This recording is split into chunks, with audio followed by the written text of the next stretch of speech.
You're going to enjoy this next group. The Chisnallwood Irish Band are going to play a medley of 3 pieces. The first is the song Shores of Littleton, written by New Zealand folk legend and Chisnallwood guitar tutor for many years, Mr. Phil Garland.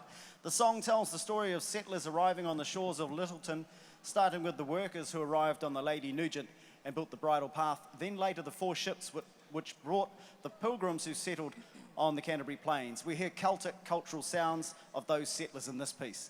This leads on to a short excerpt from Kingdom Dance by Alan Menken, and this piece featured in the Celtic dance scene in the 2010 Disney animated film Tangled.